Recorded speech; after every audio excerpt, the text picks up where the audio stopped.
சாய் பக்தர்களுக்கு என் அன்பு வணக்கங்கள். ஓம் சாய்ராம்.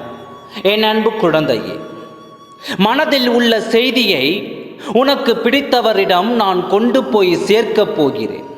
நீ இவரிடம் சொல்ல வேண்டும் என்று காத்திருந்தாய் அல்லவா? அந்த செய்தியை நான் கொண்டு சேர்க்கப் போகிறேன். நாளை உன் வாழ்வில் அதிசயம் நடக்கத்தான் போகிறது. நான் ஏதாவது ஒரு ரூபத்தில் வந்து நடத்தி வைக்கப் போகிறேன். நீ அதை எப்படி சொல்வது என்று தயங்கிக் கொண்டு இருந்தாயல்லவா? இதோ உன் மனதில் உள்ள ரகசியத்தை நான் அறிந்து கொண்டு அதை சொல்லப் போகிறேன். இவருக்கு எப்படி தெரியும் நான் மனதில் நினைப்பது என்று நீ நினைக்கலாம். என் குழந்தைகள் மனதில் நினைப்பது அவர்கள் சொல்லாமலே எனக்கு தெரியும். அவர்கள் ஆசையை நிறைவேற்றத்தானே நான் இருக்கிறேன். நீயோ சில நேரங்களில் இதுதான் உண்மை, இதுதான் நிரந்தரமானது என்று நினைத்து கொண்டு இருக்கிறாய். சில நேரங்களில் நாம் உண்மை என்று நினைத்து கொண்டு இருந்தது அது எல்லாம் நிதர்சனம் இல்லாத பொய்கள் என்று. அதை நிரூபிக்கவே நான் பல கட்டங்களில் சோதனைகளை தந்து இருக்கிறேன். அதை நீ எப்படி வெல்வாய் என்று நான் பார்த்து கொண்டு தான் இருக்கிறேன். ஆனால் நீ விழுந்துவிடும் அளவிற்கு நான் விட்டுவிட மாட்டேன். வீழ்வது நீயாக இருந்தாலும் உன்னை தூக்கி விடுவது என் கரங்கள் மட்டும்தான். என் குழந்தையின் கஷ்டத்தை நான் மட்டும்தான் அறிவேன். நீ நினைக்கலாம், நாம் தன்னந்தனியாக இருந்து கொண்டு இருக்கின்றோமே, நம் கவலையை பங்கேற்று கொள்ள யாருமே இல்லையே என்று வருந்தி கொண்டிருக்கின்றாய்.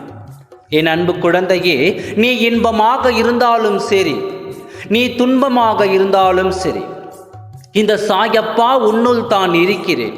எதை சொல்ல வேண்டுமானாலும் என்னிடம் மட்டும் சொல். மற்றவர்களிடம் போய் நீ ஆறுதல் தேடாதே. அது சில நேரங்களில் உன் வாழ்வை அழிக்கக்கூடிய சக்தி அதற்கு இருக்கிறது. உன் மனதில் உள்ள ரகசியத்தை காக்கப்படுமே, ஆனால் நீ வாழ்வில் சிறந்து விளங்குவாய். அந்த ரகசியம் என்னிடம் மட்டுமே சொல். நீயோ ஆறுதல் சொல்ல அடுத்தவர்களிடம் போய் சொல்கிறாய்.